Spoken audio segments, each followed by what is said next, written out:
Well, shit, this is a sad day for Riot and a really sad day for a lot of Rioters. Riot's CEO just posted 2 letters, one for us, the players, and one was sent to every Rioter, but also publicly shared with us too.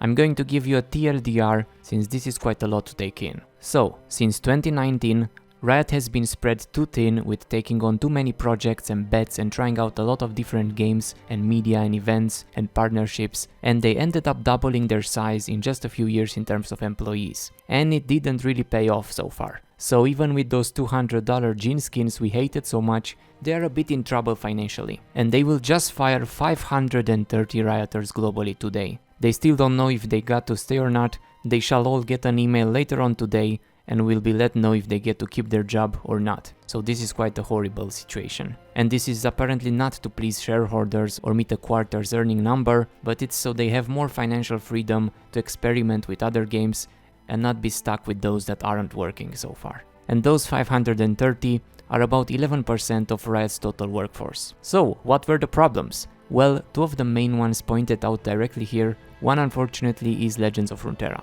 We all knew that the game wasn't profitable. Well, apparently it wasn't even sustainable. So they will put it on pretty much maintenance mode and just focus on the Path of Champions PvE game mode, since apparently it became more popular than the core PvP, where they can more easily do new game modes and experience with it without necessarily doing new content. So I guess we won't be seeing new champions or expansions or regions in there that often anymore. Which really sucks. The art in Legends of Runeterra is really god tier, even better than League's splash arts. And they fixed a lot of champions with cool updates and redesigns. Some even got used afterwards in League for visual updates, or will be used in future updates. And it was great to see more of the lore of Runeterra and more locations and the people that live there, so this is a really sad loss if they will stop doing new cards completely eventually. Next up, Riot Forge is dead. Bundle Tale will be the final Riot Forge game. They made 6 games so far, each with different styles and in different genres, but none of them have been enough of a hit to be worth continuing apparently. If you look on Steam,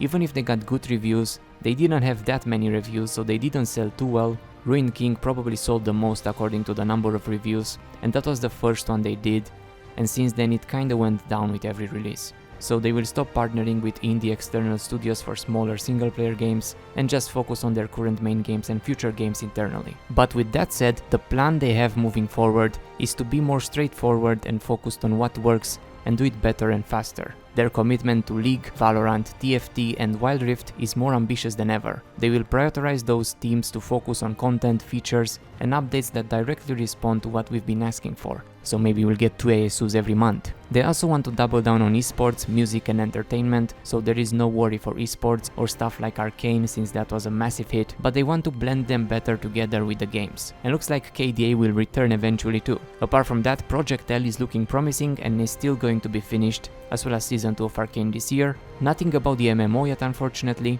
A lot of people, myself included, are most excited about that game, but hopefully it won't end up cancelled. And we also haven't heard anything about Project F for a while, the ARPG. But that's the TLDR of it. I'll leave you the links below if you want to read them in full yourself. Quite sad, and I'm really sorry for all the Rioters that will just randomly learn today that they lost their job in an email, but they do have some plans to support them in the near future until they can get a new job. They seem to offer really good severance packages. Either way, let me know what you think about all this, and what do you think this means for the future of Riot and League. Maybe they'll speed up their process here a bit too, so we'll get more content more often, like more champion updates. And I'm still curious what they meant by saying that 2025 will change League forever, so maybe we can still dream of League 2.0 with a new engine and a new client. But that's it for now. Leave a like or I'll eat your soup, and thanks for watching. No meow this time, this is a sad video, bye.